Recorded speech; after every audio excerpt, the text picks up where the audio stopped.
जय Hind dear student, force defence academy में आप सबका स्वागत है। और आज जैसे कि हमारा ये प्रीवियस ईयर क्वेश्चन का जो सीरीज हम लोगों ने शुरुआत की थी, स्टार्ट किया था बच्चों, उसी को आगे बढ़ाते हुए आज हम लोग डिस्कस करेंगे ईयर्स 2021 है ना, 2021 का पेपर सेकंड, आई थिंक हम उसको सेकंड पेपर को एनालिसिस करेंगे जो एक अच्छे लेवल का आया था। बच्चों देखिए, मैं आपको यहाँ पर जितने भी सवाल करवाऊंगा प्रीवियस ईयर के, जैसे लाइक हम 2021 का पेपर अभी सॉल्व कर रहे हैं, आपको करना क्या है बच्चों की जिस तरीके से अप्रोच लगाई जाती है आपको वो सोचना है, ठीक है। क्योंकि कैलकुलेशन नॉर्मली बच्चा कर लेता है। अगर आप 11वीं 12वीं क्लास पर हैं बच्चों, आप एनडी की प्रिपरेशन पे हैं, तो कैलकुलेशन आपसे बनती है। आपको बस क्या समझना, लॉजिक समझना है कि, और आपको उसके साथ साथ ये भी समझना बच्चों की एनडीए किस वैरायटी के क्वेश्चन आजकल पूछने लगा है, ठीक है। आपको वो क्वेश्चन समझ में आना चाहिए, उनका पूछने का तरीका समझ में आना चाहिए, वो किस तरीके से मिक्सअप करते हैं, सीक्वेंस, सीरीज और कॉम्प्लेक्स नंबर के साथ लॉग ऐड कर देगा, क्वाड्रेटिक इक्वेशन के साथ लॉग ऐड कर देगा। कहने का मतलब ये है कि अभी कोई भी पैटर्न नहीं बचा है बेटा, वो तो हमेशा कैसे भी वही बच्चा इसको समझ सकता है जिसके कंसेप्ट बहुत सारे मजबूत हैं और वो कंसेप्ट उसको अच्छे तरीके से आते हैं, ठीक है। तो चलिएगा हम स्टार्ट करते हैं बच्चों 2021 का ये पेपर, और देखिए किस तरीके के लॉजिकल क्वेश्चन पूछे गए और किस तरीके से आपको इनको डील करना था, ठीक है। प्रैक्टिस करिएगा, ध्यान से समझिएगा। स्टार्ट करते हैं बच्चों। पहला सवाल आपके सामने है 2021 के पेपर का, ध्यान से देखना जरा। ये जो लिखा है बच्चों, थोड़ा सा देखना, ये लिखा है कि इफ एक्स स्क्वायर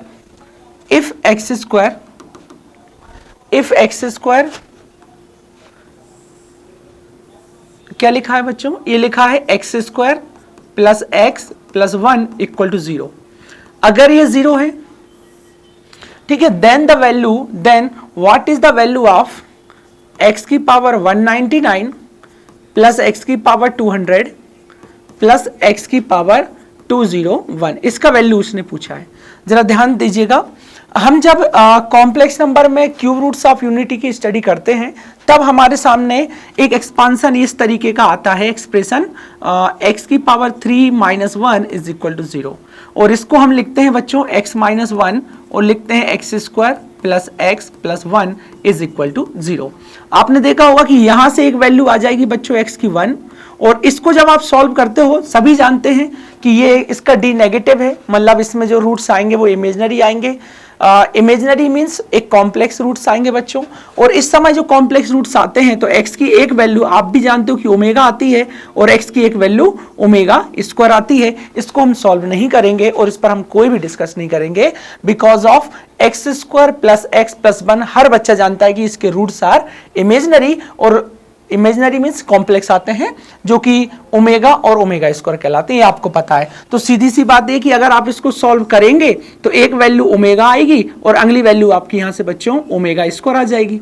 ओके, तो कोई बच्चा सोचेगा कि हम यहाँ ओमेगा स्क्वायर रख दें और सॉल्व कर लें, तो एक आइडिया ये भी हो सकता है कि आपने इसको देखा और ये बड़ी बड़ी पावर दिखी तो आप इसको ओमेगा की टर्म में लिख के सॉल्व कर दो। अदरवाइज मालूम ना, समझदार बच्चा ये भी दिख रहा है कि ये 199 लिखा है, ये 200 लिखा है, ये 201 लिखा है। अगर आपने यहां से कॉमन किया बच्चों 199, तो यहां रिमेनिंग क्या होगा 1, यहां से कॉमन आ जाएगा बच्चों, तो ये x बचेगा, यहां से एक्स स्क्वायर बचेगा। ओके, और अगर आपका x क्या है बच्चों, ओमेगा या ओमेगा स्क्वायर है, तो ये क्या होने वाला है, x की पावर 199 और इसकी जगह पे 1 प्लस ओमेगा स्क्वायर हो जाएगा।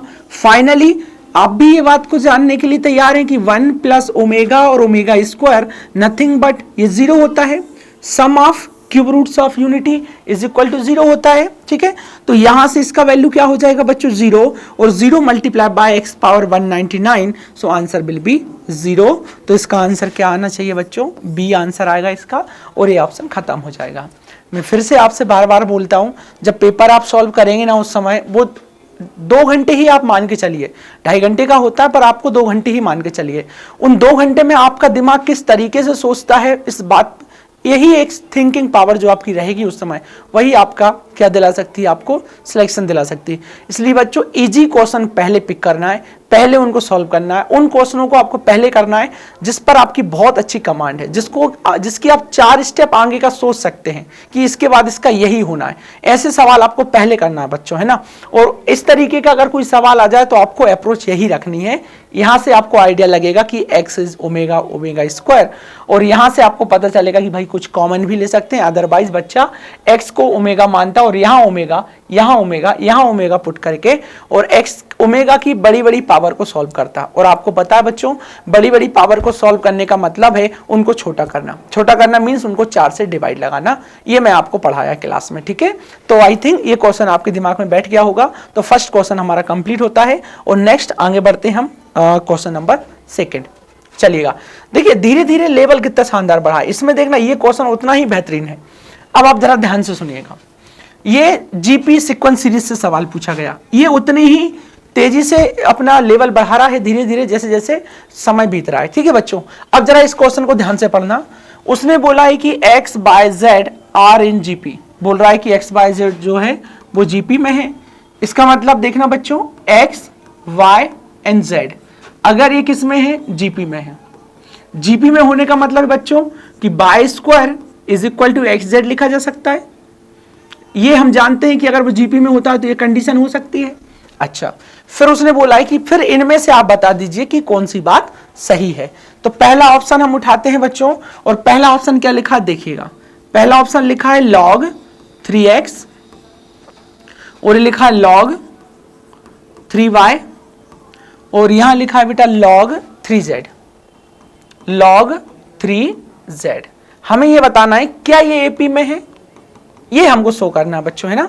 तो आप एक काम करिए, आप एक मिनट सुनिएगा। जैसे ये 3x लिखा है, क्या आप इसको ऐसा लिख सकते हैं log 3 प्लस log x, और यहां लिख सकते हैं बच्चों आप log 3 प्लस log y, और यहां लिख सकते हैं बच्चों आप log 3 प्लस log z। इस तरीके से ये तो कर ही सकते हैं। और अभी भी ये किस में चल रहे हैं, अरे सॉरी चल नहीं रहे, उन्होंने ये बोला है कि ये एपी में है, ये अपन को प्रूव करना है कि ये एपी में है या नहीं। तो ठीक है, यहां तक तो हम आ गए, हमने मान लिया कि ये एपी में है। देखते हैं, अब आप मुझे एक बात बताइए, 1 minute. x by z are in GP, then which of the following is are correct. x ln 3x ln 3y ln 3z, x by z GP में है। हाँ ठीक है, अरे ये भी नहीं करना बच्चों, सीधा ये अगर जीपी में होते हैं, ये तो हम भूल गए कि रिजल्ट होता है कि x, y और z अगर किस में हो जाए बच्चों, जीपी में हो जाए, तो इनका लॉग लेने पर, मतलब इनको अगर हम आर्गुमेंट बना लेते हैं, इस तरीके से आर्गुमेंट बना लेते हैं, तो ये किस में चला जाता है बच्चों, ये एपी में चला जाता है। पर सबसे इंपॉर्टेंट बात ये है कि यहाँ log x, log y, log z नहीं है, यहाँ पर क्या है बच्चों, log 3x, log 3y और log 3z है। इसका मतलब मुझे क्या होना पड़ेगा, यहाँ 3 लाना पड़ेगा। पर आप मुझे एक बात बताइए बच्चों कि अगर x, y और z, x, y, z अगर बच्चों किस में चले जाएं, x, y, z अगर जीपी में है, तो इसमें अगर आपने किसी स्केलर का मल्टीप्लाई किया तब भी वो जीपी में रहती है। और जो स्केलर का हमने मल्टीप्लाई किया है ना बच्चों, वो 3x है, तो 3x, 3y और 3z। तो ये स्केलर का मल्टीप्लाई आप देखिए ना, जैसे आपके पास अगर कोई जीपी है, जैसे 1, 2 और ये 4 कोई जीपी है, आप इसमें किसी स्केलर का मल्टीप्लाई करिए तब भी ये क्या रहेगा, जीपी ही रहेगा। इस वे में हम लोगों ने क्या बोला कि ये किस में है बच्चों, आज भी ये जीपी में है। और अगर आज भी ये जीपी में है तो according to properties of GP, अगर आप इसमें लॉग अप्लाई करते हैं तो ये log 3x होगा बच्चों, ये log 3y होगा और ये log 3z होगा। और जैसे ही log अप्लाई करेंगे तो ये वाला डेटा किस में कन्वर्ट हो जाएगा, एपी में। इसका मतलब पहला वाला ऑप्शन बिल्कुल सही है कि log x, log 3x, log 3y और log 3z are in AP. अब हम बात करते हैं किसकी, इस तरीके की तीसरे नंबर की बात करते हैं। तो सुनिएगा, उसने क्या लिख दिया, ln x लिखा, यहाँ ln y लिखा, यहाँ ln z लिखा। अब आप मुझे बताओ कि x बाय z अगर जीपी में है तो उसमें log अप्लाई करने पे वो क्या बन जाता है, वो किस में चल जाता है, एपी में चल जाता है। और एपी में अगर कांस्टेंट नंबर आप प्लस करते हो तब भी वो एपी बनी रहती है, मतलब ये एचपी तो बनेगी ही नहीं, ये आज भी एपी बनी रहेगी। क्या ये वाली बात समझ रहे हैं?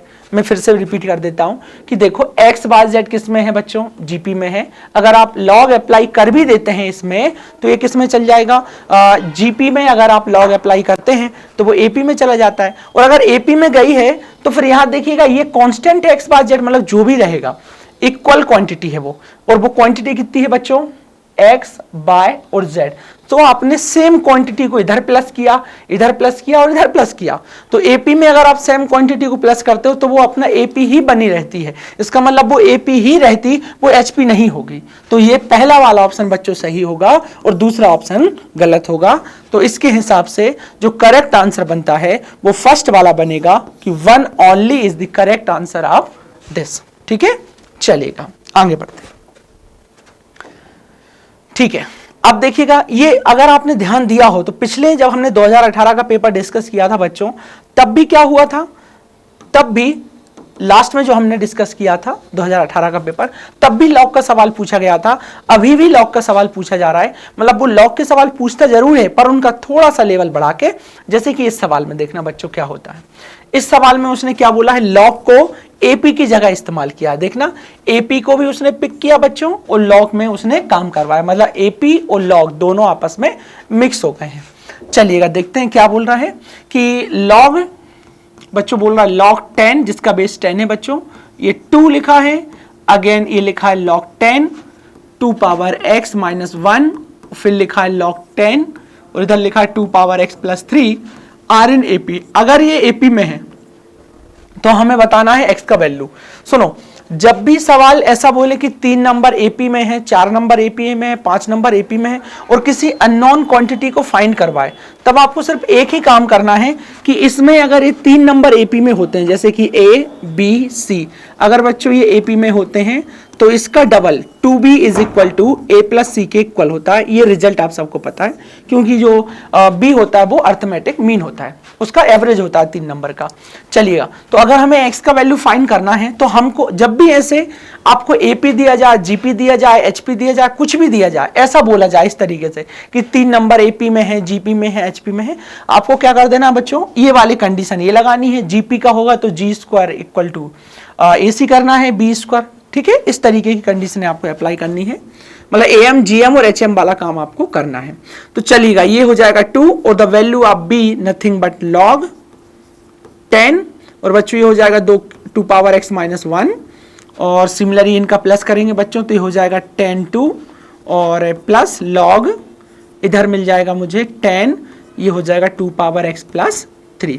अब देखिएगा ये log की प्रॉपर्टी से m प्लस n इंटू में चला जाएगा बच्चों और ये बन जाएगा log 10 2 और ये हो जाएगा 2 पावर x प्लस 3 इस तरीके से।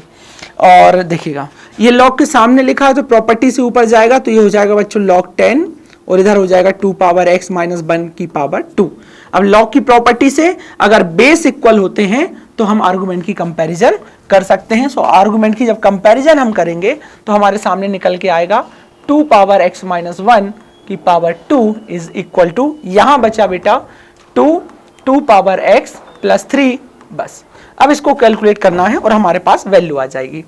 चलिएगा हम एक काम करते हैं, प्रॉब्लम जो करेगा वो रहेगा 2 की पावर x, इसलिए 2 की पावर x को हम a कंसीडर करेंगे तो ये बन जाएगा a माइनस 1 का होल स्क्वायर और ये हो जाएगा बच्चों 2a प्लस 3। नाउ कैलकुलेट, ये हो जाएगा a square plus 1 minus 2a, ये हो जाएगा 2a, ये हो जाएगा 6। कैलकुलेट करें, a स्क्वायर ये इधर आ गया बच्चों तो माइनस 4a, ये इधर आएगा तो माइनस 5 इज इक्वल टू 0। ये बन गया आपका एक क्वाड्रेटिक इक्वेशन। नाउ अब इसको आप फैक्टराइज करेंगे बच्चों तो ये हो जाएगा a square minus 5a plus a minus 5 is equal to 0। यहां से आप a कॉमन लेंगे तो a माइनस 5 दिखेगा, यहां से माइनस 1 कॉमन लेंगे, सॉरी प्लस 1 कॉमन लेंगे तो a माइनस 5 दिखेगा इक्वल टू 0 होगा बच्चों। Again factor a minus 5 common, इधर बचेगा a प्लस 1। अब दोनों प्रोडक्ट हो गए, प्रोडक्ट 0 है, इसका मतलब ये बोलेगा तू तेरे घर पे 0 तो a minus 5 is equal to 0, either a plus 1 is equal to 0। जब a minus 5 is equal to 0 होगा बच्चों तो a का वैल्यू हमें कितना मिलेगा 5, बट हमें a का वैल्यू नहीं चाहिए, हमें तो किसका वैल्यू चाहिए, x का। सो a किसके इक्वल है बच्चों, 2 की पावर x के, ये हो जाएगा 5 की पावर, ये 2 की power x is equal to ये 5 हो जाएगा। और यहां करेंगे तो हम a is equal to -1, so a की वैल्यू क्या है, 2 की power x is equal to -1। But ये वाली जो कंडीशन है, ये वाला जो केस है वो हमेशा रॉन्ग होगा, because of 2 power x is greater than 0। ये हमेशा कैसी क्वांटिटी है, पॉजिटिव क्वांटिटी है ना। 2 की पावर x हमेशा क्या होता है, पॉजिटिव होता है, तो उसका वैल्यू कभी भी नेगेटिव नहीं होगा। फॉर एनी x, किसी भी x के लिए बच्चों क्या होगा, ये 2 की पावर x -1 के इक्वल नहीं होगा। ओके क्योंकि 2 की power x is a positive quantity, तो लेफ्ट साइड पे पॉजिटिव क्वांटिटी है, राइट साइड पे कैसा है बच्चों, नेगेटिव क्वांटिटी है। तो पॉजिटिव क्वांटिटी और नेगेटिव क्वांटिटी दोनों इक्वल कभी नहीं होंगी, इसका मतलब ये वाला सॉल्वेबल नहीं है, हम इस कंडीशन को सॉल्व नहीं कर सकते, तो वो वाली पार्टी आगे नहीं बढ़ेगी। तो आगे किसको कौन सी कंडीशन सॉल्व होगी बच्चों, ये वाली कंडीशन सॉल्व होगी जो हमें x की वैल्यू प्रोवाइड करेगी। आप जानते हैं कि 2 की पावर x इक्वल टू 5 लिखा है, और अगर x की वैल्यू फाइंड करना है बच्चों तो आपको टेकिंग लॉग बोथ साइड, तो ये हो जाएगा log 2 पावर x, और ये हो जाएगा बच्चों log 5, x आगे आ जाएगा तो ये हो जाएगा log 2 is equal to log 5, ये हो जाएगा बच्चों x is equal to log 5 और डिवाइडेड बाय log 2। और होशियार बच्चा खटाक से ये बोलेगा कि सर ये वाला जो कंसेप्ट लिखा हुआ है इसको आप लिख सकते हैं x is equal to log इधर 5 और इधर 2, है ना, ऐसा लिख सकते हैं। आपको भी पता है मैंने कैसे लिखा, क्योंकि ये होती है लॉग की प्रॉपर्टी, और लॉग की प्रॉपर्टी अब तो जगह भी नहीं है बच्चों लिखने के लिए, पर फिलहाल में ये लॉग की प्रॉपर्टी होती है कि लॉग, अगर यहां पर x लिखा है बच्चों और log इधर a लिखा है और बेस में कुछ नहीं है, मतलब 10 मान लो, तो हम इसको लिख सकते हैं log x a, है ना। ये जब हमने आपको पढ़ाया था तब हमने log की सारी प्रॉपर्टी, सारे फार्मूले आपको लिखाए थे, उसी का यूज करके हमने ये सॉल्व किया। और x की वैल्यू हमारे पास निकल के आ गई बच्चों log 25, तो ऑप्शन सी इज करेक्ट। तो इस तरीके से ऑप्शन क्या हो गया बच्चों, तीसरे नंबर का ऑप्शन हमारा करेक्ट हो गया। थोड़ा सा लेंथी सवाल था, और वास्तव में इसको स्पीड में करेंगे आप तो 2 मिनट से ज़्यादा नहीं लगेंगे। मुझे टाइम इसलिए लग रहा है क्योंकि मैं आपको समझा भी रहा हूँ और बता भी रहा हूँ, ठीक है। बट आप जब एग्जाम में करते हो ना तो किसी को समझाते नहीं हो, आप सटीक बस सॉल्व करते हैं, इसलिए ज़्यादा आपको सोचना नहीं है कि सर थोड़ा सा बड़ा हो गया, पर कंसेप्चुअल था, बहुत बेहतरीन सवाल था, ठीक है। आगे बढ़ते हैं। अब देखिएगा ये क्या है, ठीक है, ये परम्यूटेशन का क्वेश्चन आ गया, ठीक है बेटा। चलिएगा नंबर आप देखते हैं क्या है सवाल, क्या बोल रहा है। सवाल बोल रहा है कि S एक सेट है बच्चों जिसमें 2 3 4 5 6 7 2 3 4 5 6 7 9 नंबर है। How many different 3 digit numbers, हमें कितने डिजिट नंबर बनाने हैं, 3 डिजिट का नंबर बनाना है, ठीक है बेटा। 3 डिजिट का नंबर का मतलब होता है इस तरीके से, ये 3 डिजिट के नंबर बनेंगे। देखो जब भी नंबर बनाने वाले सवाल आए आप ऐसे बॉक्स बना ले, कितने डिजिट का बनाना है, 3 डिजिट का आपको नंबर बनाना है, तो ये 3 डिजिट का नंबर बनेगा विथ ऑल डिजिट डिफरेंट। अब सारे डिजिट जो हैं वो डिफरेंट है, इट मींस कि रिपीटेशन नॉट अलाउड। सीधा सा वो एक वन वर्ड बोलना चाहता है कि रिपीटेशन नॉट अलाउड, RNA, है ना, repetition not allowed from S can be made which less than 500। और दूसरी बात बच्चों कि जो नंबर तो बनाने हैं पर किससे लेस बनाने हैं, आपको 500 से लेस बनाने हैं, मतलब 500 से छोटे नंबर बनाने। 2 कंडीशन आपको याद रखनी बच्चों, एक तो ये कि रिपीटेशन नॉट अलाउड है, और दूसरा ये कि जितने भी नंबर बनेंगे वो 500 से लेस होने चाहिए, छोटे नंबर होने चाहिए 500 से।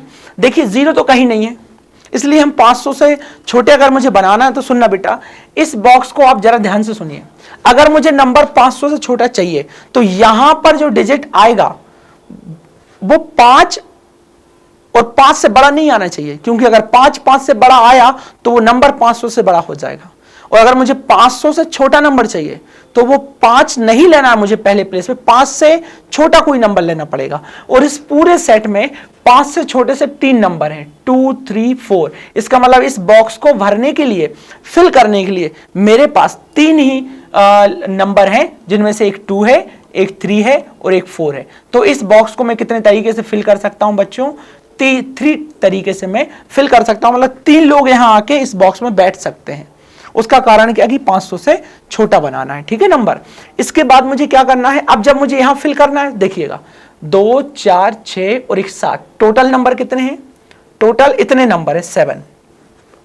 उनमें से एक नंबर यहां कोई बैठ जाएगा तो बचेंगे कितने नंबर बच्चों, 6। तो अगले बॉक्स को कितने तरीके से भर पाओगे आप, 6। फिर एक यहां बैठ जाएगा तो अगले बॉक्स को कितने तरीके से भर पाओगे आप, 5।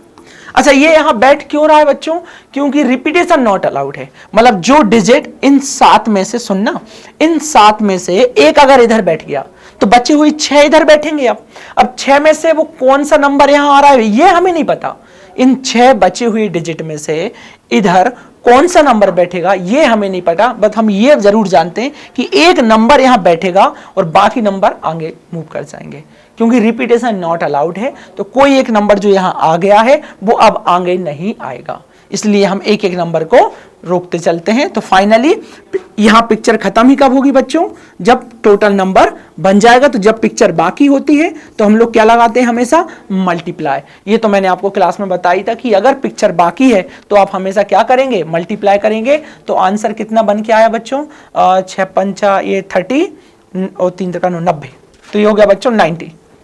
तो ऑप्शन सी इज करेक्ट, इस तरीके से, ठीक है। 4th नंबर का क्वेश्चन कंप्लीट हुआ। आगे बढ़ते हैं, अब देखिएगा क्वेश्चन नंबर 5 पे चलते हैं।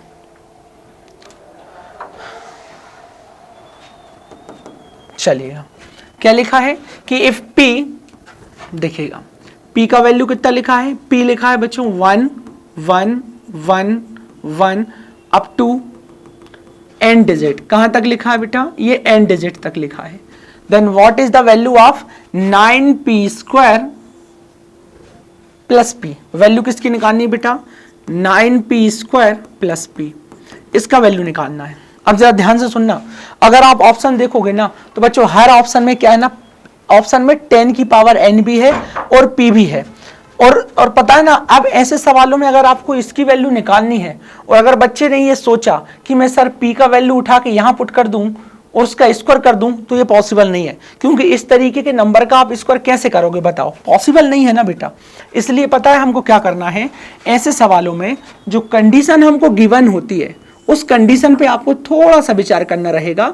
जैसे कि इस कंडीशन को बच्चों मैं लिख सकता हूं कुछ इस तरीके से, 1 10 100 1000 अप टू n डिजिट। अब आप मुझे एक बात बताओ, इसको आप प्लस करोगे ना बच्चों तो ये बन जाएगा, है ना। जब आप इसको प्लस करोगे तो ये बन जाएगा। तो फाइनली मैं इसको ऐसा भी लिख सकता हूं, 10 power 2 10 power 3 10 power 4 up to 10 power n, क्योंकि n डिजिट है तो n तक चल जाएगा। और ये कितना हो जाएगा, p। ध्यान से देखोगे तो बच्चों ये आपके सामने एक gp नजर आएगी, जिसकी फर्स्ट टर्म कितनी है बच्चों, 1। कॉमन रेशो कितना है, 10। नंबर ऑफ टर्म्स n कितना है, n ही है। तो फार्मूला कौन सा लगेगा बच्चों, p is equal to a r की power n minus 1 upon r minus 1। ये हो जाएगा p is equal to, a कितना है 1, उसको मैं लिखूंगा नहीं, r का वैल्यू हो गया 10 की पावर n, 10 की power n minus 1 upon r कितना है 10 माइनस 1। फाइनली ये कितना हो जाएगा बच्चों, p is equal to 10 power n minus 1 divided by 9। Cross multiply करेंगे आप तो आपको 9p मिलेगा is equal to 10 power n मिलेगा बच्चों माइनस 1। फाइनली ये हो गया 9p plus 1 is equal to 10 power n। अब देखिएगा 9p तो आ गया पर वो p स्क्वायर चाह रहा है, इसलिए दोनों साइड हम किसका मल्टीप्लाई कर देंगे, p से मल्टीप्लाई कर देंगे। तो ये बन जाएगा 9p square plus p is equal to 10 power n into p। इस तरीके से ये क्वेश्चन कंप्लीट होता है। So 9p square plus p is equal to 10 power n into p। तो ऑप्शन फर्स्ट इज करेक्ट, ये ऑप्शन हमारा करेक्ट हो जाएगा। इस तरीके से सवाल को सॉल्व करना था। हाँ, मानता हूं कि ये सवाल ऐसा है बच्चों कि जब आपके एग्जाम में आया होगा ना तब आप इसको क्लिक नहीं कर पाए होंगे कि हम इसको ऐसा करें। हाँ, कुछ स्टूडेंट ने किया भी होगा सॉल्व, पर मैं बस यही बोलूंगा कि अगर इस तरीके के लॉजिकल क्वेश्चन बनते हैं तो आपको उस समय इस पर ज्यादा ध्यान नहीं देना है, आपको स्किप करके नए सवाल पे पहुंच जाना है। इन सवालों को हमको पता है कब करना बच्चों, इन लास्ट कुछ मिनट, जब 10, 15, 20 मिनट बचेंगे तब आप इनको ट्राई कर सकते हो, क्योंकि तब तक आप मैक्सिमम क्वेश्चन अटेम्प्ट कर चुके होंगे। इसलिए बच्चों मैं बार बार बोलूंगा, वो क्वेश्चन पहले अटेम्प्ट करना जिनमें आपको महारत हासिल है, जिनकी स्टेप आपको याद है। और ऐसे क्वेश्चन बनते हैं, ऐसे क्वेश्चन हर बार 20 से 25 क्वेश्चन आते हैं जो आप कर पाते हैं बिल्कुल नॉर्मल वे में। इसलिए आप ये मेरी बात जरूर ध्यान रखें। हाँ, हालांकि ये वाली जो कंसेप्ट है, कभी 2-2 आ जाए, कभी वगैरह वगैरह कुछ ऐसे आए, तो आप उन चीजों पे थोड़ा सा ध्यान रखना। चलिए आगे बढ़ते हैं, सवाल नंबर 6 पे चलते हैं। सवाल 6 क्या बोलता है? हाँ, अरे ये तो बहुत ही बेहतरीन सवाल है। इसको भी आप ये समझिए कि टाइम लगेगा आपको सॉल्व करने में, पर है बहुत आसान, है ना। देखिए, और समझना भी बहुत है बच्चों। एक क्वाड्रेटिक इक्वेशन आपके सामने गिवन है, 3x² minus k square plus 5k into x plus 3k square minus 5k equal to 0। और सबसे इंपॉर्टेंट चीज ये है बच्चों कि वो ये बोल रहा है कि रियल रूट्स हैं। पहली बात, रियल रूट्स हैं, इक्वल है किसमें? मैग्नीट्यूड में, मतलब जो अल्फा है वही बीटा है, एंड अपोजिट साइन के हैं। कैसे साइन के हैं? अपोजिट साइन के हैं। तो then which one of the following is correct, ये बता देना है आपको कि जो के है वो किसके बीच में लाई करेगा, इन चारों में से कौन सा ऑप्शन सही होगा। अब सुनना, क्वाड्रेटिक इक्वेशन है तो आपके सामने लिखा है, और जो सवाल स्टार्ट होगा बच्चों वो यहां से होगा, इक्वल मैग्नीट्यूड, मतलब जो रूट्स हैं, आप बताओ इसके जो रूट्स आएंगे बच्चों, वो एक अल्फा आएगा और एक बीटा आएगा। तो वो ये बोल रहा है कि रूट्स तो इक्वल हैं, मतलब रूट्स तो ऐसे इक्वल है, इक्वल ही मतलब मैग्नीट्यूड में इक्वल है, बट अगर एक अल्फा है तो अल्फा ही है, पर जो बीटा हुआ वो अल्फा का माइनस अल्फा है। नहीं समझे बात? मैं ये बोल रहा हूं कि दोनों रूट्स क्या हैं बच्चों? अल्फा बीटा इक्वल मैग्नीट्यूड के हैं। इक्वल मतलब इन दोनों की वैल्यू, जैसे 5, 5, 5, 5 मतलब इक्वल मैग्नीट्यूड, पर अपोजिट साइन, मतलब एक 5 रहेगा और एक -5 रहेगा, मतलब एक 5 रहेगा और एक -5 रहेगा। तो उसी वे में अल्फा तो बच्चों अल्फा है, पर बीटा अल्फा के इक्वल है but opposite sign, so beta is equal to minus alpha, इस वे में। ओके, अब अगर मेरे को इससे ये पता चला कि अल्फा अल्फा है बट बीटा जो है वो माइनस अल्फा है, फिर हम आगे बढ़ते हैं और अब हम इस बात पे ध्यान देते हैं बच्चों कि अल्फा प्लस बीटा जो होता है वो -b/a होता है ना, क्योंकि ये तो बच्चे के मुंह पे ये रखा होता है। अल्फा प्लस बीटा, अल्फा तो बच्चों अल्फा ही है पर बीटा माइनस अल्फा है, तो ये हो जाएगा -b/a। अल्फा अल्फा 0 हो गया तो ये हो गया बच्चों -b/a। यहां से बेटा क्या हो जाएगा, b का वैल्यू हमको क्या मिल जाएगा, 0। तो फाइनली b 0 हो गया। एक कंडीशन मैंने ये निकाल ली, है ना। अच्छा, दूसरा, अगर मैं आपको बता दूं कि अल्फा इंटू बीटा जो होता है वो c/a होता है, बट अल्फा बीटा जो है वो इक्वल मैग्नीट्यूड के हैं और अपोजिट साइन के हैं, तो इनका जो प्रोडक्ट का जो आंसर आएगा, मतलब जो c/a आएगा वो <0 होगा, क्योंकि एक रूट्स अगर पॉजिटिव है एक रूट्स नेगेटिव है तो product of both roots always <0। तो इसका मतलब क्या हो गया बच्चों, c/a जो है वो 0 से क्या हो जाएगा, लेस हो जाएगा। तो एक कंडीशन मुझे मिली फर्स्ट और ये मिली मुझे सेकंड कंडीशन। इन दोनों कंडीशनों को मुझे सॉल्व करना है और दोनों का जब मैं इंटरसेक्शन लूंगा तो मुझे इसका आंसर मिल जाएगा। ओके, चलिएगा मैं देखता हूं कैसे सॉल्व होता है। आप देखो ये कंडीशन कैसे निकाल ली मैंने, वो समझ गए आप। अब सुनिएगा, b 0 करना है बच्चों। b का वैल्यू क्या है, ये पूरा ही b का वैल्यू है और b को 0 के इक्वेट करना है। It means b is equal to 0। b equal to 0 होने का मतलब है बच्चों k² plus 5k is equal to 0। Okay, तो नेगेटिव हो गया वो तो 0 चला गया, ये हो गया 5k is equal to 0। k common आ गया बेटा, तो k प्लस 5 बचा इज इक्वल टू 0। यहां से k का वैल्यू 0 मिला मुझे, या फिर यहां से बच्चों k का वैल्यू कितना मिल गया, -5। एक कंडीशन ये आ गई। अच्छा, अब दूसरा क्या बोल रहा है वो, दूसरा बोल रहा है कि c/a < 0 होगा। तो यहां पर मैं c/a < 0 करता हूं, तो c/a < 0 होने का मतलब है c का वैल्यू बच्चों ये रहा, तो ये हो जाएगा 3k² माइनस 5k c/a कितना है बच्चों, 3 <0। ये 3 सेपरेट करूंगा बच्चों तो ये हो जाएगा k² माइनस 5/3k <0। यहां से k कॉमन आया बच्चों तो k माइनस 5/3 बचेगा <0। और आप जानते हो कि अब क्या लगेगा, अब लगेगा WCM। या मैं आपसे बोलूं कि आपको पता है कि इसको हमने भाला, याद है जब हम इसको ऐसे भाला, तो तीर कहां जाएगा, अंदर की ओर, और ये डरेगा और छुपेगा अपनी अपर और लोअर लिमिट में, ऐसे ही बोला था। छुपेगा तो क्या हो जाएगा, ये ये हो जाएगा 0 और ये हो जाएगा 5/3। या तो आप ऐसे करिए बच्चों, ठीक है, या फिर आपको पता हो कि यहां हम लोग किसका इस्तेमाल करेंगे, WCM का, तो WCM भी आपको लगाने आती है। आप क्रिटिकल पॉइंट को नंबर लाइन पर रिप्रेजेंट करोगे 0 और 5/3 को, फिर ट्रेंड बनाओगे, राइट साइड से चलेगी, आंसर लेफ्ट साइड से जाएगा। तो ये तो मैं आपको पढ़ाया ही था कि किस तरीके से आपको इसमें WCM यूज करनी है, या फिर भाला वाली मेथड आपको याद ही है। तो इस तरीके से हमने फाइनल सॉल्व किया बच्चों। तो आंसर कितना आ गया, 0 से 5/3। बात समझिए। अच्छा, यहां पर देखना बच्चों, ये -5 है, तो -5 तो ऑलरेडी यहां से हट चुका है और k का वैल्यू 0 बोल रहा है, पर ये क्या बोल रहा है, 0 से बड़ा, तो आंसर ही रहेगा। ओके, चलिएगा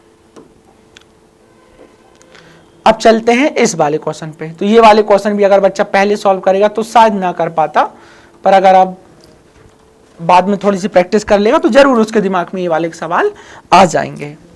चलिएगा बच्चों, देखते हैं 7 वाला सवाल ये कि an जो लिखा है वो n और n फैक्टोरियल लिखा है, और हमें बताना है वैल्यू किसकी बच्चों, a1 plus a2 plus a3 से लेके a10 तक की वैल्यू बतानी है। ठीक है, मैं आपको सही बता दूं कि अगर बच्चा इसको एनडीए में सॉल्व कर रहा होगा या करा था या करेगा, जैसा भी होगा, उसमें वो सीधा यही सोचेगा कि सर a1 a2 a3 अगर लिखा है तो डायरेक्ट मैं यहाँ n की जगह 1 2 3 रख के इनको प्लस कर दूं, सॉल्व कर दूं। तो एक तरीका ये हो सकता है, पर पता नहीं बेटा, इससे मालूम ना। उस समय एट अ टाइम बच्चा यही सोचेगा, उस समय बच्चे के दिमाग में यही रहेगा और बच्चा उससे ज़्यादा कुछ भी नहीं करेगा, सिर्फ यही करेगा। बट देखो बेटा, अगर बच्चा ये है कि थोड़ा बहुत समझदार निकला तो कोई ना कोई इसको, अब ये तो बाद में दिमाग में आता है बच्चों के, बट फिर भी आइडिया तो याद होनी चाहिए। क्या मैं इस n को n+1 -1 लिख सकता हूँ ऐसा, ये n फैक्टोरियल हो जाएगा बच्चों, और फिर यहां से ये n = हो जाएगा n+1 और ये हो जाएगा n फैक्टोरियल और हो जाएगा -n फैक्टोरियल। फाइनली ये एक और लॉजिक कि an इसको लिख सकता हूं मैं n+1 का फैक्टोरियल, क्योंकि इसके दांत तोड़े हमने तो ये n+1 और ये n फैक्टोरियल है।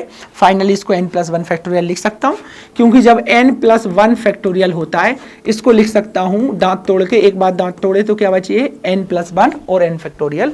सो n+1 n फैक्टोरियल को लिख सकता हूं n+1 फैक्टोरियल। नाउ ये हो जाएगा माइनस बच्चों n factorial. Finally equation number first. और अब आपको जिस बात की जरूरत है आप वो पुट कर सकते हैं। तो अभी अब आपका सवाल ये बोल रहा है कि the value of a1 a2 a3, तो सिमिलरली वे में इसमें आप पुट करिएगा बच्चों। जब आप a1 पुट करोगे तो यहां पर आपको 2 फैक्टोरियल मिलेगा, यहां मिलेगा 1 फैक्टोरियल। जब आप a2 पुट करेंगे बच्चों तो यहां पर मिल जाएगा आपको 2 पुट करेंगे तो 3 फैक्टोरियल -2 फैक्टोरियल। a3 पुट करेंगे तो आपको मिलेगा यहां पर 4 फैक्टोरियल -3 फैक्टोरियल। a4 पुट करेंगे बच्चों तो फैक्टोरियल 5 माइनस फैक्टोरियल 3 मिलेगा, एंड सो ऑन। यहां पर फैक्टोरियल आप 9 पुट करेंगे या 8 पुट करेंगे, 8 तक जाना, हाँ, तो ये मिल जाएगा बेटा आपको यहां फैक्टोरियल मिलेगा एक ज्यादा, मतलब 9 माइनस फैक्टोरियल 8। फैक्टोरियल 9 पुट करेंगे तो यहां मिलेगा फैक्टोरियल 10 और माइनस फैक्टोरियल 9।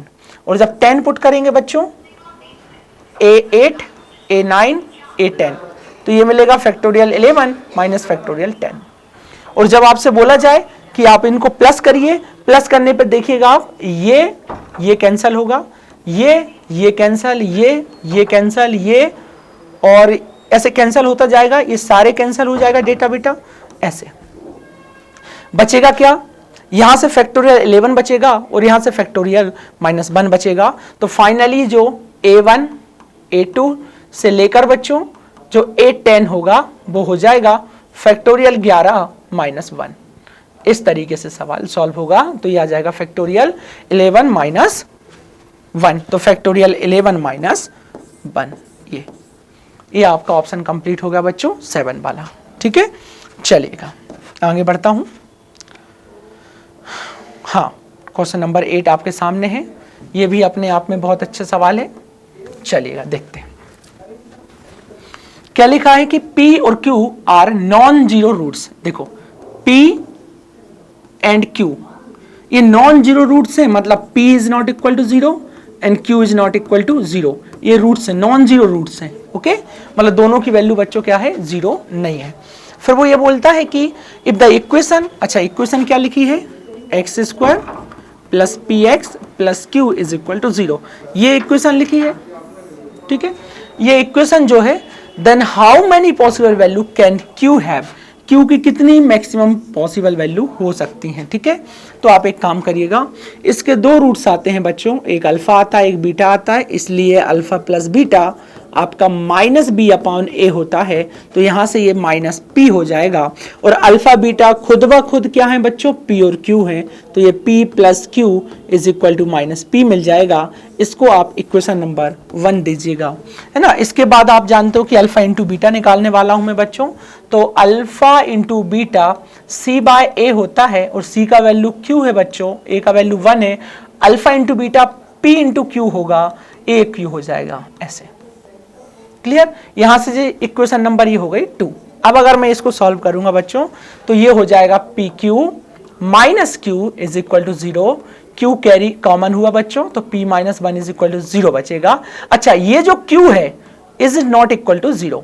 q क्या होगा बच्चों, 0 नहीं होगा, क्योंकि देखो अगर q यहां रखा मैंने, ये अगर ये q 0 किया मैंने, पी क्यू आया ना अपना अल्फा इंटू बीटा, हाँ ये p इंटू क्यू, तो ये दोनों कैसे हैं, नॉन जीरो हैं। तो q कैसा है बेटा, नॉन जीरो, तो q तो 0 के बराबर होगा नहीं। अगर q 0 के बराबर नहीं होगा तो फिर लेफ्ट हैंड साइड और राइट हैंड साइड को बराबर करने के लिए किसको 0 होना पड़ेगा, ये अगले वाले फैक्टर को 0 होना पड़ेगा, क्योंकि बच्चों q is not equal to 0। p और q नॉन जीरो रूट्स हैं, तो q का वैल्यू जो है वो 0 नहीं होगा। आप समझ गए मेरी बात। अगर बच्चा ये कर देता कि यहां से q भी 0 कर देता और p इज इक्वल टू 1 कर देता, तो उसको मालूम ना आंसर डिफरेंस हो जाता, मतलब आंसर डिफर कर जाता गारंटी से। क्योंकि आप देखिए ना, दो फैक्टर हैं, तो बच्चा क्या सोचेगा कि सर एक q का वैल्यू 0 हो गया और q का वैल्यू 0 उठा के यहां रख देगा, वो समझना, आप एक q का वैल्यू 0 निकाल लेगा, और अगर p माइनस 1 को करेगा तो p की वैल्यू 1 के लिए q का वैल्यू एक और मिल जाएगा। इसलिए बच्चों आप ध्यान रखना कि ये जो q जो रहेगा वो 0 नहीं है, तो यहां से किसको 0 होना पड़ेगा, p माइनस 1 को 0 होना पड़ेगा। सो p इज इक्वल टू 1 मिल जाएगा, और p इक्वल टू 1 को जब आप यहां पुट करेंगे बच्चों, तो हो जाएगा 1 plus q is equal to minus 1। So q is equal to आ जाएगा माइनस 2। तो q का वैल्यू सिर्फ कितना आएगा बेटा, माइनस 2 आएगा, मतलब q की सिर्फ एक वैल्यू आएगी। और अगर बच्चों आपने यहां से ये कर दिया होता, देखो मैं बता दूं, अगर आप यहां से ये कर देते कि q इज इक्वल टू 0 होगा, या फिर बच्चों p माइनस 1 इक्वल टू 0 होगा, तो देखना p इक्वल टू 1 जब 0 हुआ तो q का वैल्यू कितना मिल गया बच्चों, माइनस 2। बट अगर आप q इक्वल टू 0 यहां कर देते और करके ये वाला, ये तो एक वैल्यू ये हो जाती, और बच्चा ऑप्शन क्या टिक कर देता, बच्चा ऑप्शन सी टिक कर देता, जबकि ये गलत है, क्योंकि q का वैल्यू 0 तो कभी होगा नहीं, क्योंकि यहां पहले ही उसने मेंशन कर दिया कि p q जो है वो नॉन जीरो रूट्स है। और यहां पर जो p का वैल्यू निकला है बच्चों वो 1 निकला है, 1 क्या निकला है, 1, और 1 क्या है अपने आप में नॉन जीरो है, 1 कभी 0 के बराबर है ही नहीं है। इसलिए ये वाली कंडीशन भी सही हो गई कि p नॉन जीरो है, और ये वाली कंडीशन भी सही हो गई कि q कभी 0 होगा नहीं। तो जब q 0 होगा नहीं तो q अपनी वैल्यू 0 कभी लेगा नहीं, तो क्या लेगा फिर q अपनी वैल्यू सिर्फ -2। तो इसलिए ऑप्शन ये ना हो के बच्चों, ऑप्शन क्या होगा, बी, कि q की सिर्फ एक ही वैल्यू होगी, और वो कितनी होगी बच्चों, 1 होगी। समझ गए। आई थिंक ये वाला क्वेश्चन आपको कंप्लीट हुआ होगा, आपके दिमाग में बैठ गई होगी बात।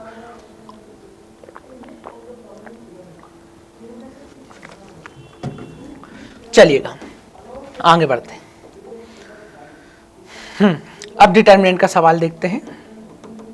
चलिए, ये पूछा गया है कि अगर डेल्टा आपको ये दिया है बच्चों, डेल्टा का वैल्यू ये आपको गिवन है, और सीधा सा इसका वैल्यू पूछा है, तो अब बच्चा क्या सोचेगा, बच्चा इसी को सॉल्व करेगा और तो कुछ कर नहीं सकता। चलिएगा सॉल्व करते हैं।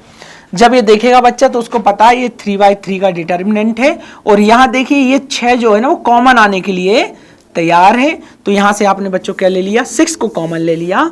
तो जैसे ये 6 कॉमन लिया तो ये मिल जाएगा आपको 3d प्लस 5g, ये मिल जाएगा 4a प्लस 7g, और इधर बच्चों सिर्फ g मिलेगा। यहाँ से 3e plus 5h as it is रहेगा बच्चों, ये 4b plus 7h as it is रहेगा, इधर h। यहाँ आ जाएगा आपका 3f प्लस 5i, यहाँ रहेगा 4c प्लस 7i, और ये 6 तो बाहर हो गया बच्चों, तो i इस तरीके। अब जरा ध्यान से सुनना, अगर ये GHI दिख रहा है, अगर इसमें इस वाले कॉलम में मैं 5 से मल्टीप्लाई करता तो 5 से मल्टीप्लाई करता तो 5G 5H 5I होता और इसमें से माइनस कर देता तो 3D 3 अब बचता। इट मीन्स मैं C3 में किससे मल्टीप्लाई कर रहा हूं 5 से और C1 में से इसको माइनस कर रहा हूं और चेंज कर रहा हूं किसको C1 को। और अगेन फिर मैं इसको देखते हुए बेटा C3 में 7 से मल्टीप्लाई करूंगा, C2 से माइनस करूंगा और चेंज करूंगा C2 को। ये वाला ऑपरेशन अगर मैंने यहां लगाया तो ये 6 रह जाएगा बच्चों। अब जरा ध्यान से सुनना, जैसे ही इसमें 5 से मल्टीप्लाई हुआ तो ये 5G होगा और इसमें से इस C1 में से C3 को माइनस करूंगा तो 5G से 5G खत्म हो जाएगा और 3D बचेगा। तो यहां आ जाएगा बच्चों 3D। सिमिलर वे में यहां आ जाएगा 3 और यहां आ जाएगा 3F, क्योंकि ये 5I से 5I कैंसल, 5H से 5H कैंसल और 5G से 5G cancel. In similar way इधर भी ये आ जाएगा 4A, ये आ जाएगा 4B और ये आ जाएगा 4C और इधर तो GHI सिमिलर चल ही रहा है। अब देखिए इससे 3 कॉमन आने के लिए तैयार है, इससे 4 कॉमन आने के लिए तैयार है। बाहर आएगा आके 72 बनाएगा और अंदर बचेगा बच्चों DEF और इधर बचेगा ABC, यहां बचेगा GHI ऐसा। और अब हमें ऑप्शन किस में है बच्चों? डेल्टा में है, क्योंकि ये डेल्टा का वैल्यू दिया है। अच्छा, डेल्टा का वैल्यू क्या दिया है? ABCDEFGHI। अब ये हो जाएगा बच्चों आपका 72। अब इसका आप ट्रांसपोज कर दो, ठीक है। ट्रांसपोज करोगे तो ये बन जाएगा DEF और बच्चों ये कॉलम को आपने क्या बना दिया? रो। तो अगला कॉलम क्या है? ABC, तो ये रो बन जाएगी। अगला कॉलम क्या है? GHI, तो ये रो बन जाएगा GHI। बट अभी भी बच्चों हमको ABC को ऊपर करना है और DEF को नीचे, तो हम इसको यहां ले जाएंगे और ये इधर लाएंगे तो ये अपना माइनस अप्लाई कर लेगा तो -72 हो जाएगा। क्योंकि दो रो को अगर आप एक रो और एक रो को इंटरचेंज करते हो तो नेगेटिव लग जाता है। तो ये कितना हो जाएगा? ABC, ये हो जाएगा DEF और इधर मिलेगा बेटा GHI। फाइनली ये बन के आ गया -72 और ये डेल्टा जो उसने दिया था। तो ऑप्शन क्या बन के आया? डी, ठीक है, -72 डेल्टा। याद रहेगा मैंने कैसे किया? चलिएगा आगे बढ़ते हैं। सवाल नंबर 10 आपके सामने।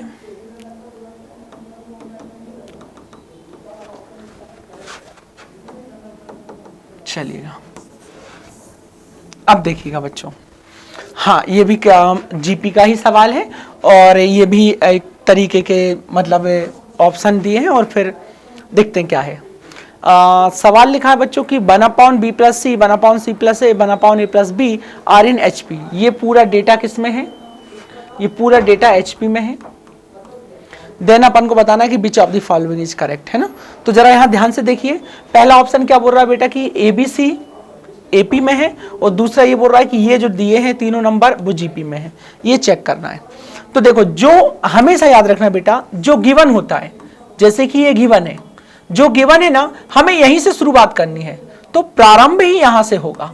ओके, प्रारंभ ही सवाल का ऐसे सवालों में जो दिया जाता है, उसने बोला कि कुछ डाटा उसने बोला HP में है, उसने बोला GP में है, उसने बोला HP में है, GP में है, AGP में है, जैसा भी दिया जाए, अक्सर क्वेश्चन जो होते हैं मोस्टली जो 90 से 95% के क्वेश्चन ऐसे ही सॉल्व होते हैं।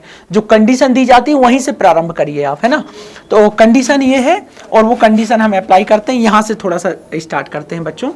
क्या लिखा है कि 1/b + c, यहां लिखा है बच्चों 1/c + a और यहां लिखा है 1/a + b।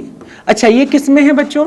ये अगर HP में हो गए तो आप जानते हो कि मैं इसको B + c कर सकता हूं, C + a कर सकता हूं और A + b कर सकता हूं। तो ये किस में चल जाएंगे? ये AP में चल जाएंगे, क्योंकि HP का रेसिप्रोकल क्या बनाता है? AP। अब आप मुझे एक बात बताओ कि अगर ये AP है, अगर ये AP है तो हमने जस्ट एक पहले वाले सवाल में किया था कि अगर 3 नंबर AP में होते हैं, जैसे कि A, B और C, अगर ये AP में होते हैं तो B का डबल इन दोनों के सम के इक्वल होता है। इस तरीके से जस्ट अभी इससे पहले वाले सवाल में डिस्कस किए, तो बस वही कंसेप्ट हम यहां लगाते हैं बच्चों। इसका डबल 2C + a इन दोनों के सम के बराबर होगा, B + c और A + b, क्योंकि ये AP में है तो ऐसा होगा। अब देखिएगा, सॉल्व करिएगा, ये हो जाएगा आपका 2C + 2a, है ना। और इधर क्या हो जाएगा बच्चों 2b प्लस, और ये हो जाएगा a प्लस सी।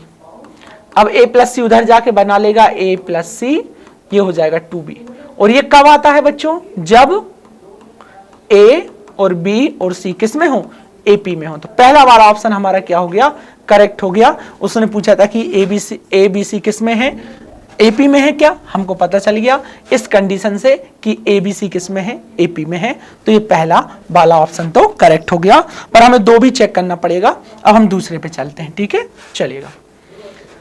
यहां से हमारे दिमाग में क्या आ गया, यहां से हमारे दिमाग में ये आ गया कि ABC जो है A B और C ये किस में आ गए बच्चों, AP में आ गए। अगर ये AP में आ गए तो ये पहला टर्म हो गया AP का, और AP का ये दूसरा टर्म है, तो दूसरे टर्म को हम A प्लस डी भी लिख सकते हैं। ये तीसरा टर्म है तो इसको A प्लस 2D भी लिख सकते हैं, जहां D क्या है, कॉमन डिफरेंस है।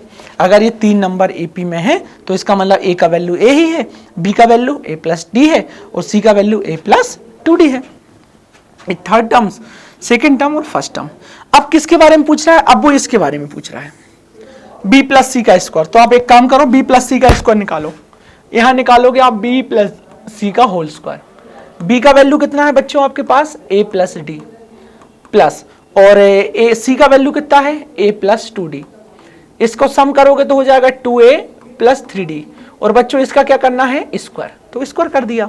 फिर किसको निकाल लो, c प्लस a का whole square, c plus a का होल स्क्वायर निकाल लो। c कितना है बच्चों, a प्लस 2d है, और a तो a ही है, तो ये हो जाएगा 2a प्लस 2d और इसका स्क्वायर। फिर आप क्या निकाल लीजिए बच्चों, a प्लस b का whole square. a plus b का होल स्क्वायर निकालना, इसका मतलब a का वैल्यू कितना है बच्चों, a का वैल्यू तो a ही है, पर b का वैल्यू है a प्लस d, तो ये हो जाएगा 2a प्लस d, और इसका क्या कर दूं मैं, स्क्वायर। अब तो ये मेरे पास आ गया जिसकी जरूरत थी मुझे, मतलब इसी की जरूरत थी। इन्हीं तीनों के बारे में पूछा सवाल ने कि ये तीनों टर्म किस में है, जीपी में है कि किस में है। तो ये तीनों टर्म किस में है, जीपी में है। तो मैं चेक कर लेता हूं कि अगर ये तीनों टर्म्स जीपी में होंगे, अगर आपको पता हो बच्चों तो ऐसा होता है कि अगर ए बी और सी अगर ये बच्चों जीपी में होते हैं तो बी का स्क्वायर हमेशा ए सी के प्रोडक्ट के बराबर होता है। तो इसी वे में b की जगह पे आज कौन बैठा है, c प्लस ए का होल स्क्वायर। तो c प्लस ए का होल स्क्वायर b की जगह पे पुट किया और इस पे स्क्वायर लगा दिया, क्योंकि ये स्क्वायर ऑलरेडी लगा था। और b का वैल्यू कितना है बच्चों, b का वैल्यू है, खुद ये b का वैल्यू है, ये कैपिटल A का वैल्यू है, ये कैपिटल C का वैल्यू है इधर। तो अब a क्या है, कैपिटल A क्या है, b प्लस सी का होल स्क्वायर। तो b प्लस सी का होल स्क्वायर, और इधर आ जाएगा बच्चों a प्लस बी का होल स्क्वायर। नाउ इनकी वैल्यू आप यहां पुट करिएगा, तो c प्लस ए का स्क्वायर, c प्लस ए का स्क्वायर का वैल्यू कितना है बेटा, 2a प्लस 2d का स्क्वायर। तो ये हो जाएगा 2a प्लस 2d की पावर 4 हो जाएगा। और इधर क्या आ जाएगा बच्चों, इधर b प्लस सी, तो b प्लस सी का होल स्क्वायर कितना है, 2a प्लस 3d का होल स्क्वायर। नहीं, ये इसका ये वैल्यू, और ये कितना है बच्चों, ये आपका हो जाएगा 2a प्लस डी का होल स्क्वायर। ये बस देखो क्या ये आएगा, यहां तो पावर 4 लगेगी, पर यहां पावर कितनी आएगी, यहां तो 2 पावर आएगी। इसका मतलब ये कभी भी इक्वल नहीं होंगे, और अगर बच्चों ये कभी इक्वल नहीं होंगे इसका मतलब ये जीपी में नहीं है। तो ऑप्शन सिर्फ फर्स्ट कंप्लीट हो गया कि भाई सेकंड वाला ऑप्शन गलत हो जाएगा, सेकंड वाला ऑप्शन सही नहीं होगा। ठीक है, चलेगा। एक अच्छा, हाँ ये भी एक अच्छा आइडिया है, आपको इस तरीके का आइडिया बिल्कुल याद होना चाहिए, है ना, कि अगर बाय चांस कभी ए बी ऐसे सवाल आ जाएं कि आप इनमें कुछ करते ना बने और ये एपी पता चल जाए। अब समझना, हो सकता है कि कल को एबीसी जीपी में होते तो मैं ये जो 3 टर्म्स मैंने एपी में मानी है वो आप जीपी में मान लेते। पहली टर्म ए होती, दूसरी टर्म ए आर होती, और थर्ड नंबर की टर्म्स जो होती वो ए आर स्क्वायर हो जाती, और उनको यहाँ पर उनकी वैल्यू निकाल के और चेक कर लेते वो किस में आ रहे हैं, एपी जीपी एचपी।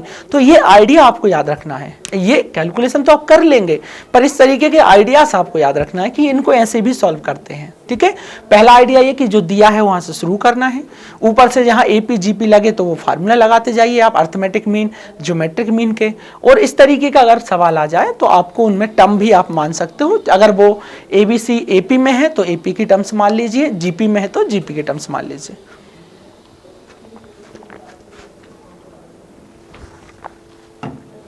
चलिए आगे बढ़ते हैं हम। हाँ, सवाल चलते हैं हम 11 नंबर के सवाल पे चलते हैं।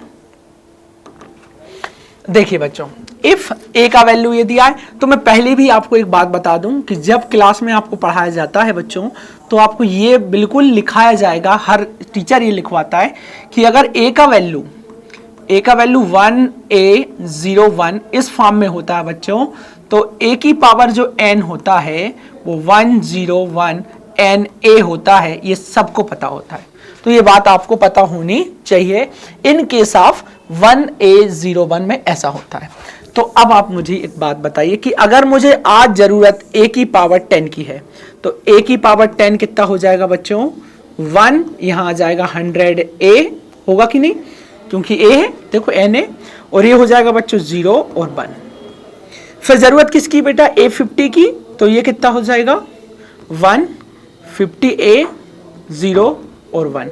और जरूरत किसकी? A25 की, तो ये 25 हो जाएगा 1, 25A, 0 और कितना? ये 1। ठीक है, सबकी वैल्यू आ गई, आपको बस यहां पुट करना है और सॉल्व करना है बच्चों। तो a की पावर 100 का वैल्यू कितना है? 1, 100A, 0 और 1।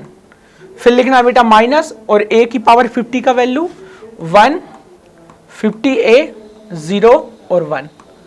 और इधर क्या आ जाएगा बेटा? माइनस 2 टाइम्स ऑफ 1, 25A, 0 और 1, इस तरीके से। करेक्ट, क्योंकि इसकी तो वैल्यू चाहिए हमको।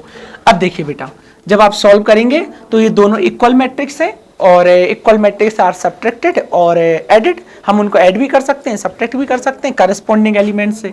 तो 1 में से 1 गया बेटा 0, 100 में से 50 जाएगा तो 50A मिलेगा बच्चों, 0 से 0 0 और 1 से 1 गया तो 0। फाइनली ये -2 होगा, तो ये हो जाएगा 2, ये हो जाएगा 50A, 0 और ये 2। अब आप इसको माइनस करेंगे तो 0 में से ये -2 हो जाएगा, ये कैंसिल होकर 0 बनाएगा, ये 0 और ये हो जाएगा -2। तो क्या लिख रहा है? अच्छा हाँ ठीक है, -2 कॉमन कर लीजिए बच्चों, तो ये हो जाएगा 1 0 0 1, और 1 0 1 एक आइडेंटिटी मैट्रिक्स होती है। तो फाइनली आंसर आ गया 2, और आइडेंटिटी मैट्रिक्स को रिप्रेजेंट किया जाता है I से, तो आंसर आ गया -2I। तो देखिए धीरे धीरे 2021 का पेपर है बच्चों, पर फिर भी इसने पहले वाले जो सवाल थे उनमें दम थी, और आने वाले अब सवालों में दम नहीं है। अब सवाल बहुत ही आसान से दिखाई देंगे आपको। इसलिए मैं बोलता हूं कि जब शुरुआत आप करोगे ना बच्चों, तो 1-2 क्वेश्चन को देखकर कि हमसे नहीं बन रहा है, आप डिमोटिवेट बिल्कुल मत होना।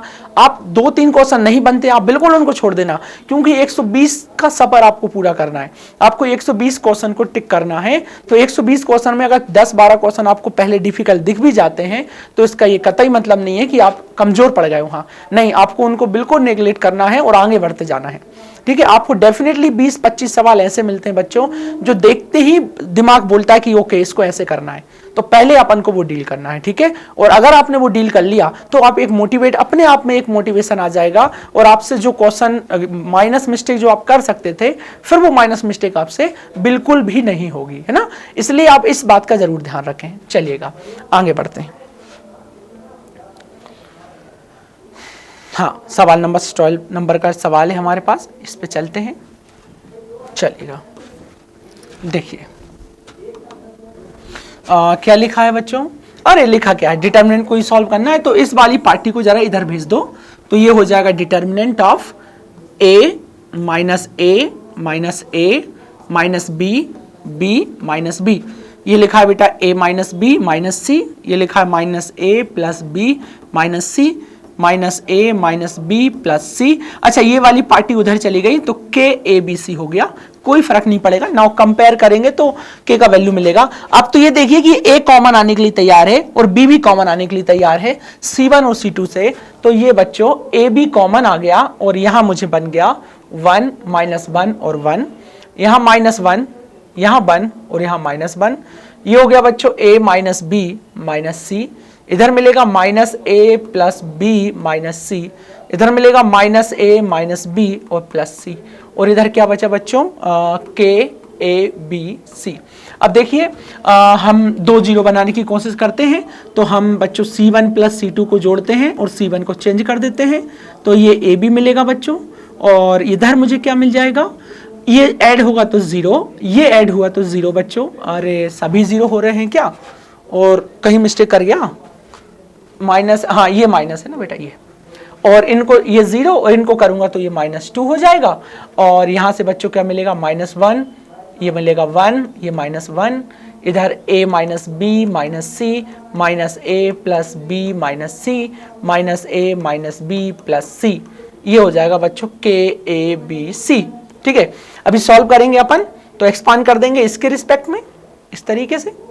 ठीक है, तो ये -2 आगे आ जाएगा बच्चों, तो ये हो जाएगा -2AB, और इसको जब सॉल्व करूंगा तो इसका मल्टीप्लाई इधर होगा तो माइनस से साइन चेंज हो जाएंगे, तो a minus B plus c, minus से यहाँ तो -a plus b plus c. Okay, और बराबर में कितना लिखा है बच्चों, KABC।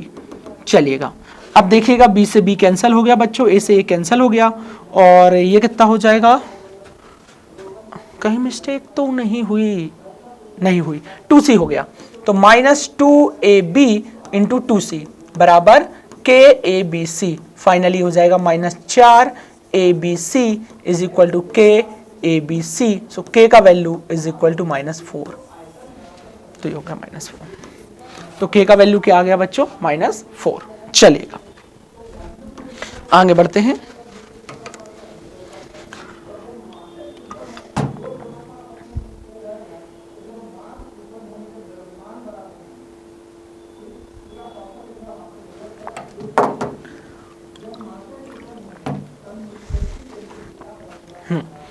आगे बढ़ता हूं बच्चों, और हम 13 पे चलते हैं। ठीक है, चलिएगा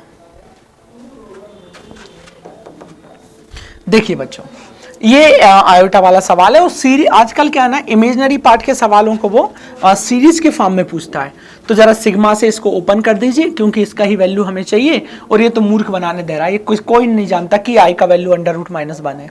इसको आप ओपन करिए बच्चों, n = 1 से ओपन होगा, तो i की पावर 1 प्लस i की पावर 2 प्लस आयोटा की पावर 3 प्लस आयोटा की पावर 4, और बच्चों कहां तक जाएगा, प्लस आयोटा की पावर 8n प्लस 7 तक। अब जरा इसको ध्यान से सुनिए, आयोटा लिखा है प्लस ये आयोटा का स्क्वायर लिखा है, ये आयोटा पावर 3 है बेटा, ये आयोटा पावर 4 है, इसको लिख सकता हूं मैं आयोटा पावर 4 की पावर 2n, ऐसे लिख सकता हूं। ठीक है, हाँ, और ये हो जाएगा इनटू आयोटा की पावर 7, और होशियार बच्चा ये बोलेगा कि सर ये हो जाएगा 1, क्योंकि आयोटा की पावर 4 जो होता है वो 1 होता है, और 1 की पावर फिर 2n हमेशा 1 दे के जाएगा। ठीक है, चलिएगा, तो अब पिक्चर कहां से कहां गई, आयोटा की पावर 2, आयोटा की पावर 3, आयोटा की पावर 4 से लेकर आयोटा की पावर 7 तक। ओके, और ये क्या बन गया है बच्चों, जीपी। इस जीपी में फर्स्ट टर्म कितनी है, i, कॉमन रेशो कितना है बच्चों, i, नंबर ऑफ टर्म्स कितनी है, 7, तो फार्मूला लग जाएगा H7 का, ये हो जाएगा a r की पावर n-1 अपॉन r-1।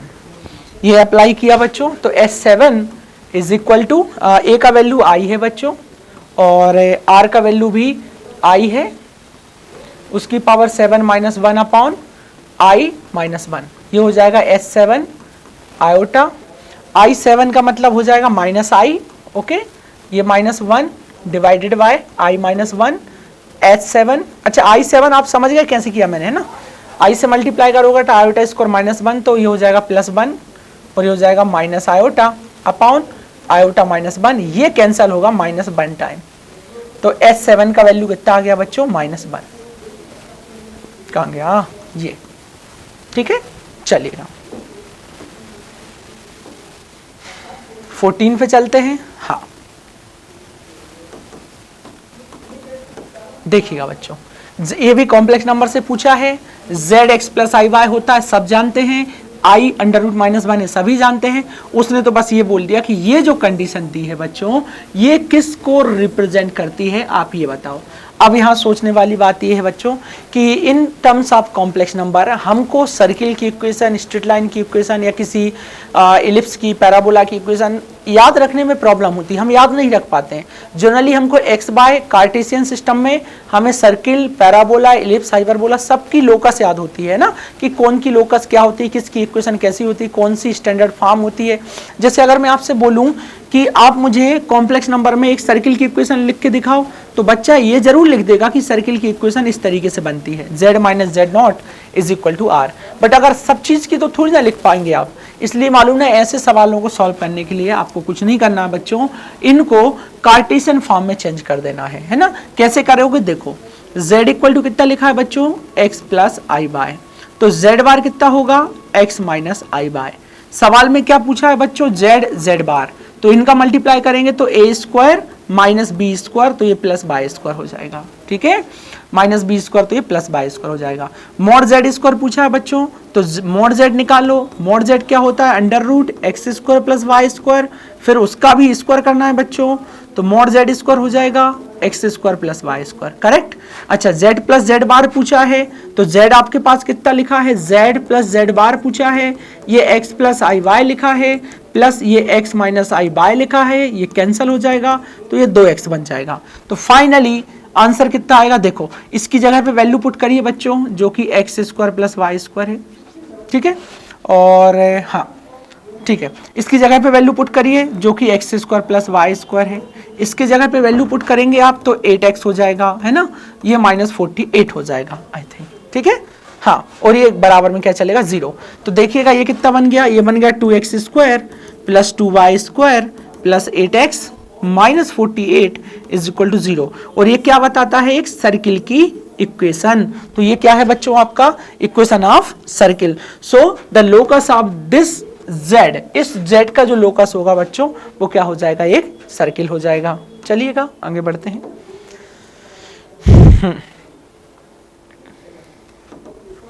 क्या पूछ लिया उसने, ओ स्क्वायर रूट पूछा है। चलिएगा, which one of the following is a square root of, इसका, इस नंबर का बच्चों आपसे क्या पूछा है, स्क्वायर रूट पूछा है। हर स्टूडेंट इसको फार्मूले से सॉल्व नहीं करता है, हर स्टूडेंट ऑप्शन का स्क्वायर करके देखता है कि कौन से ऑप्शन का स्क्वायर ये आ जाए, वही इसका आंसर होता है। यही सब बच्चे जानते हैं और हर बच्चा इस स्क्वायर रूट के सवाल को ऐसे ही डील करता है, ठीक है। तो मैं भी वैसे ही डील करूंगा। इस सवाल, अब इन ऑप्शन में से स्क्वायरिंग करके देखो, इसका स्क्वायर करके देखता हूं बच्चों, है ना। तो इसका स्क्वायर किया मैंने, तो ये हो जाएगा ए स्क्वायर मतलब ए प्लस आई बी, प्लस बी स्क्वायर मतलब ए माइनस आई बी, प्लस 2 दोनों के गुणनफल का दुगना, तो बच्चों अंडर रूट, रूट पूरे पे आ जाएगा, और a plus B A minus B, तो A square plus B square हो जाएगा, ये कैंसिल हो जाएगा, तो ये मिल गया 2a प्लस 2, अरे इसमें ही आंसर आ गया, ए स्क्वायर प्लस बी स्क्वायर। तो फाइनली ये वाला ही ऑप्शन होगा, है ना, क्योंकि ये इसका स्क्वायर रूट लिखा है, तो स्क्वायर करने पर ऑप्शन का स्क्वायर रूट पूछा है इसका, तो ऑप्शन का स्क्वायर करने पे क्या मिलना चाहिए, ऑप्शन मिलना चाहिए, तो वो मिल गया। इस प्रकार से ये क्वेश्चन कंप्लीट होता है। और आज का ये जो सेशन है हम यहाँ पर कंप्लीट करते हैं। नेक्स्ट वीडियो में हम इन सवाल, इससे आगे वाले सवालों को डिस्कस करेंगे बच्चों और आगे बढ़ेंगे, ठीक है। मैं आशा करता हूँ कि ये 15 सवाल आपके दिमाग में बैठे होंगे, आपको एनडीए का लेवल भी समझ में आ गया होगा कि धीरे धीरे वो लेवल को आप कर रहा है, तो आपको भी उसी तरीके से प्रिपेयर होना है और अपना लक्ष्य हासिल करना है। तो आप इस वीडियो को देखिएगा, समझिएगा, जो भी प्रॉब्लम हो आप बताइएगा, और इसको जो भी ट्रिकें हैं, जो भी आइडियाज हैं, वो अपने दिमाग में रखना, ठीक है। इसके साथ हम इस सेशन को यहाँ पर खत्म करते हैं। नेक्स्ट क्लास में हम 15 से आगे बढ़ेंगे, क्वेश्चन नंबर 16 से स्टार्ट करेंगे। So thank you so much. जय हिंद स्टूडेंट।